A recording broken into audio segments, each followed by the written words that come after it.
amongst a generation of young people as a result. And also Clause 28 was the only option. So we started going after a gene kind of replacement therapy, and I was told it was going to cost $4 million. I knew I had probably no more than a year to actually get Mila to a treatment. She was declining very rapidly, and so I just set out on a mission and tried really hard not to think about how daunting it would be to raise the money and put the scientists together to start a novel treatment for my daughter that doesn't exist. This was the beginning in the next step of Julia's fight for her daughter. Scientists sequenced the human genome in the early part of this century, and the technology has advanced rapidly since then. Being able to pinpoint Mila's very specific genetic mutation was the key to finding a treatment for her. But knowing this and being able to do it were two separate things. At some point I learned about whole genome sequencing, and it was not available. You know, there's only a few labs in the United States that offer it at the time. At the end of 2016, there were, I don't remember, around 5 different labs that I could find that offered whole genome sequencing, and it was going to take 5 months and $25,000. I was going to somehow magically fight to find that money, but I did not have 5 months for Mila just to get a diagnosis. And so I went on social media, went on Facebook, and within 24 hours, one of my best friends from college, who's a physician in Boston, saw my post and reposted it to a private group of physician mothers in the Boston area. And just that ended up getting passed down. And within hours, this ended up on Dr. Timothy Yu's desk at Boston Children's Hospital. And that Facebook message described a family of a young child in Colorado who was seeking help from an expert in genome sequencing. They described that their daughter, 6 years old, had just been given a clinical diagnosis of a really devastating condition called Batten disease, but the medical team in Colorado was having a difficult time completing the genetic diagnosis, and they wanted to find someone to do whole genome sequencing to help their child and to confirm the diagnosis. The next day, I spoke with him. He called me, and he just said, look, I focus primarily on genetic underlying causes of autism, but I would love to help you, and my lab would love to help you if we can. I am Tim Yu, a neurologist and a geneticist at Boston Children's Hospital in the Division of Genetics. We were on the hunt for ways in which we could try to use our expertise in human genome sequencing to try to solve medical mysteries. And given our prior expertise in using whole genome sequencing to solve medical mysteries and to find some really tricky mutations in the human genome, we thought that this would be a place where we could help, not only on a scientific and academic basis, but help answer a very pressing question for a family that was really in dire need. The urgency of Mila's case meant his lab had to work as genetic detectives to a degree that would have impressed even Sherlock Holmes. The human genome consists of 3 billion letters, A's, C's, G's, or T's, and the most common type of mutation is a mutation in which one of those letters gets changed to a second letter, an A to a C, or a G to a T. We suspected, however, that it wasn't going to be as simple as that, and in order to take a closer look, we looked manually through Mila's genome to make sure that we didn't miss anything. Dr. Yu's team were looking in one area of Mila's genome. They split this into smaller chunks and started sifting through the data, link by link, to find the genetic error they were hunting for. It was a very unusual mutation in which it was not, say, a single letter changed to a different single letter, but it was a wholesale rearrangement of large stretches of letters, 2,000 different letters. And that type of rearrangement in 2017 was not one that computers were trained to look for. Since then, we have worked with others to develop computer algorithms that can recognize this type of thing without requiring human eyes on the problem. But back then, we had to do it the old school way. But once they had succeeded in finding the problem, Dr. Yu and his team then found themselves starting to imagine possible solutions. The particular mutation that Mila had, we realized we could fix with a small synthetic piece of nucleic acid, of DNA or RNA.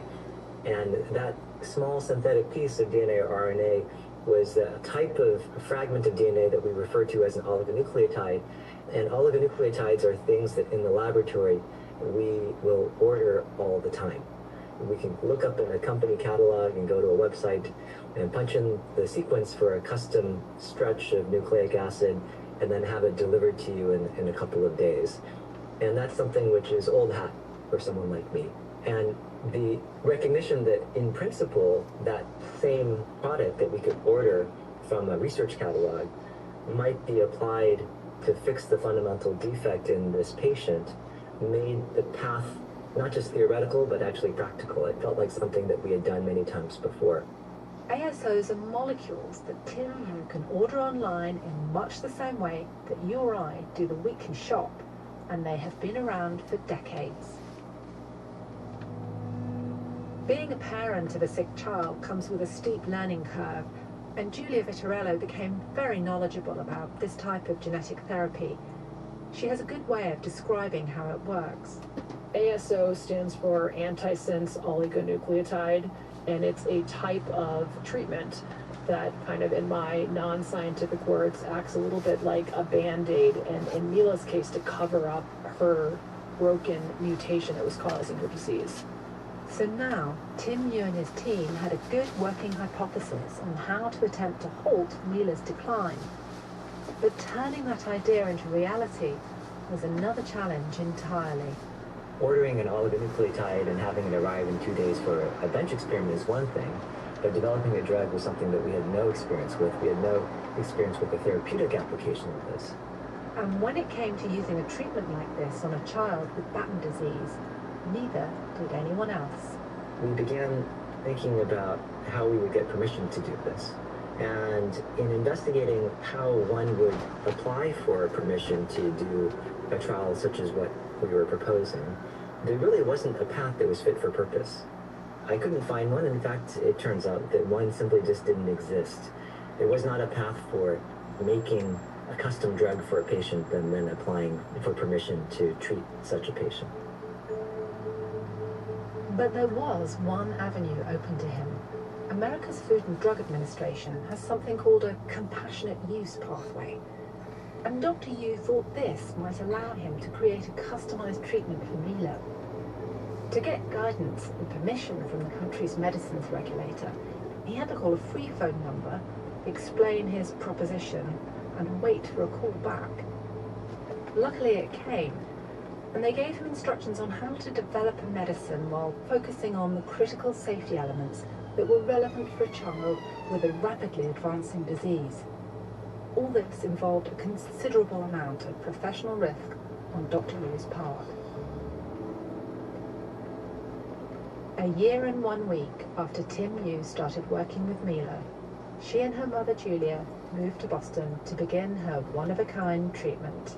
I didn't even know until we moved there that this drug had been named Milacin after Mila, because there was no one else in the world that they could find that had the same mutation, and this drug was only for Mila.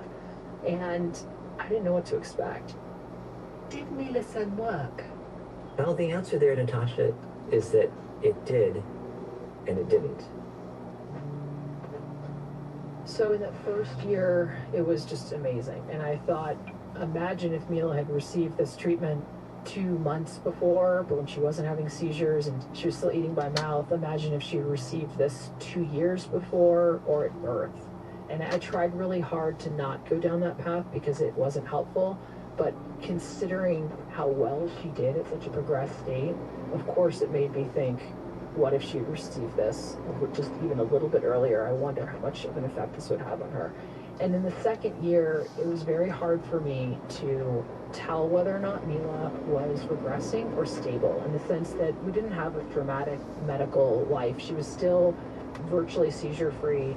So it's not a small thing to have even stability to the point where you don't have to be adding a lot of seizure medicines and having all the complications of doctor's appointments. And we were living a pretty undramatic life. But there was a piece of me that was wondering if we were actually stopping the disease still or if it was slowly declining, and I was a little concerned about that. In the third year of Milacin, COVID hit, and I was able to kind of really think hard about what I was seeing, and I could see at that point that she had just started to really like regress, even if it was slowly. Her disease was kind of taking its course, and I was faced with horrible decisions. You know, at this point, she was sitting on a big beanbag chair, and she was still paying attention to what everyone was doing around her, but she couldn't see, she couldn't speak, she couldn't eat, she couldn't take a fly off of her nose, and I was just forced with decisions that no parent should ever have to make. And you know, at the end of that third year, Mila's, the way I like to say it is, you know, Mila's very, very big spirit left her little body, and it was just unbearable.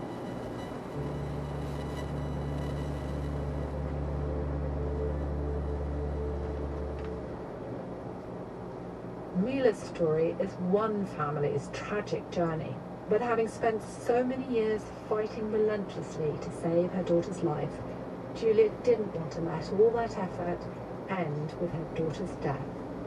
I already knew that this was bigger than Mila. I already had parents reach out to me in my fight. If it wasn't in time for her, I was going to push for other families. And I realized when we moved to Boston what a big deal for medicine this was. It was clearly a very big deal for me as a mother, but what a big deal this was that an individualized medicine, a first in the world, had been done, because now it showed what was possible. I was very fortunate, because it could easily have not happened, to meet Julia at a conference in Arizona in the United States about 18 months ago. We began to talk for half an hour, and we ended up talking for about 3 or 4 hours on the morning of that conference, and we've been in touch most weeks thereafter. Julia's now bringing her work to the UK through her charity, Mila's Miracle Foundation, and one of the people she's passing the baton to is Matthew Wood. He's a professor of neuroscience at Oxford University, and he's been working in the field of rare diseases for more than 20 years. He's at the helm of what's called the Rare Therapies Launchpad. It's a new project that will look at ways to streamline the development and regulation of individualized treatments for children with rare diseases.